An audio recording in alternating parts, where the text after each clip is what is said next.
India attacked Pakistan and Pakistani Kashmir Wednesday in some of the worst fighting between the nuclear-armed neighbors in over 2 decades.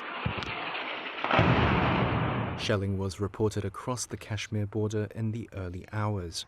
Officials on both sides have reported deaths. It comes in the wake of an attack on the Indian side of Kashmir by Islamist assailants that killed 26 Hindu tourists last month. India said Pakistan-based militants were responsible, but Pakistan denied involvement. On Wednesday, New Delhi claimed it struck 9 Pakistani sites it called terrorist infrastructure used for planning and directing attacks against India. An Indian defense source said they targeted headquarters of Islamist militant groups Jaish-e-Mohammed and Lashkar-e-Taiba. In Pakistan-administered Kashmir, locals in Muzaffarabad awoke to sounds of heavy munitions pounding the city. Suddenly, shelling started. I think 10 to 15 missiles hit here. We had a big mosque here where our elders, young children, and students used to come here to pray and study in madrasa. It has been destroyed in front of you. In the night, the entire neighborhood was in fear and panic, and the entire population fled from here and there. We strongly condemn this cowardly attack by India. Indians living near the Pakistani border applauded the strikes. Indian Army! The Pakistani Foreign Ministry called India's actions an unprovoked and blatant act of war. It said Indian fighter jets, quote, violated Pakistan's sovereignty using standoff weapons targeting civilian population. Flight radar showed planes going to and coming from India while avoiding Pakistan's airspace in the early hours of Wednesday. Targeted strikes are extremely rare between India and Pakistan. However, India has conducted bombing raids and assaults on Pakistan in 2019 and 2016 in retaliation for the deaths of Indian paramilitary police or soldiers.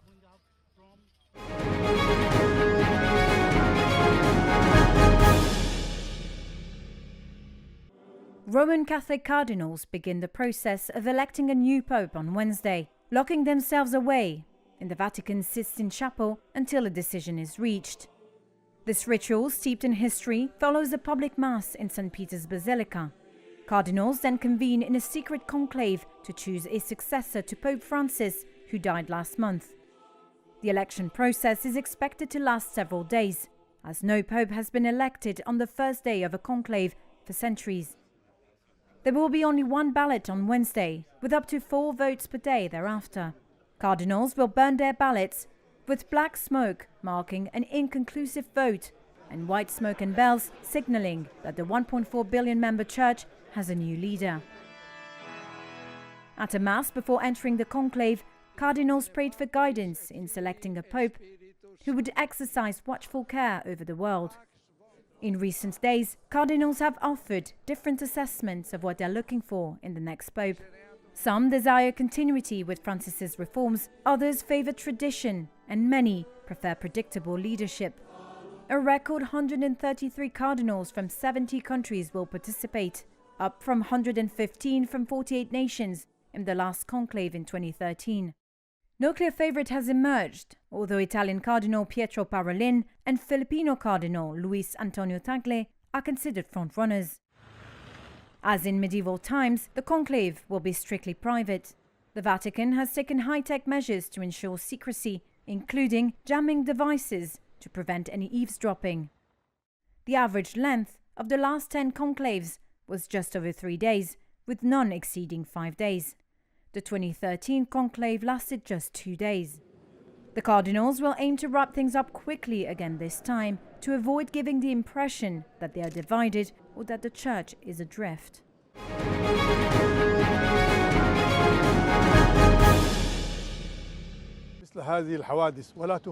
Standing in front of a towering column of smoke in Port Sudan, Army Chief General Abdel Fattah al-Burhan has vowed retribution. Drone strikes have pounded Sudan's wartime capital for days, opening a new front in the conflict between Burhan's armed forces and the paramilitary Rapid Support Forces. On Wednesday, the army said its anti-aircraft systems had intercepted drones targeting the country's largest naval base in Port Sudan. Explosions were heard in the city, though it was not immediately clear if they were near the base. Port Sudan had enjoyed relative calm since the civil war erupted more than 2 years ago. It has become a hub for diplomats, UN officials and agencies, and is Sudan's key gateway for humanitarian aid.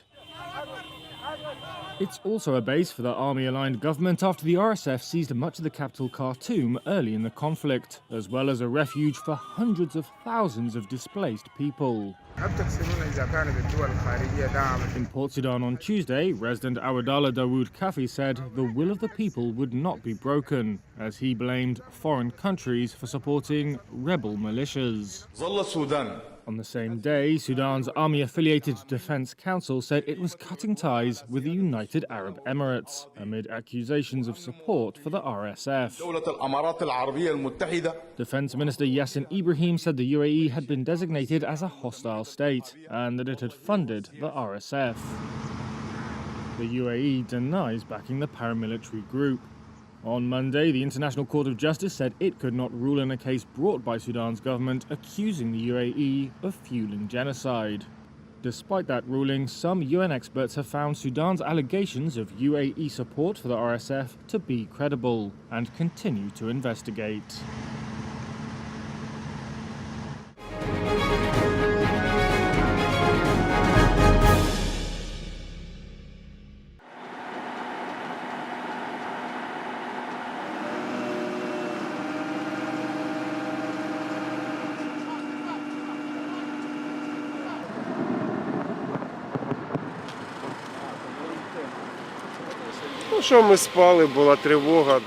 We were asleep. The air raid alert started.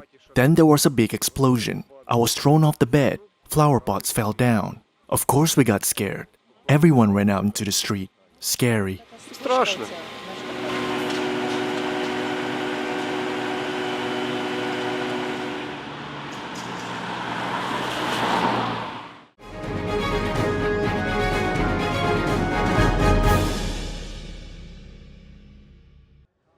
BMW confirmed its outlook for this year on Wednesday.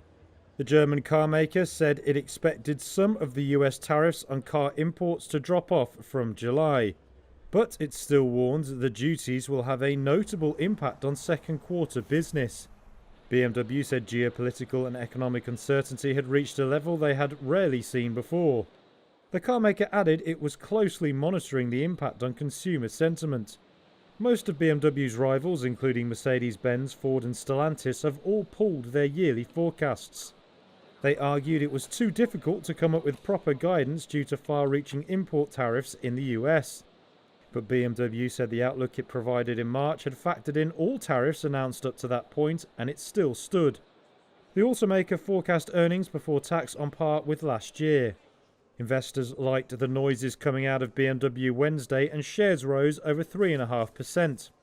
They were also pleased to hear BMW report better than expected first quarter EBIT of $2.3 billion at its auto unit. The unit's operating margin reached 6.9%, down from last year but above analyst projections. BMW cited strong orders and cost discipline for the number.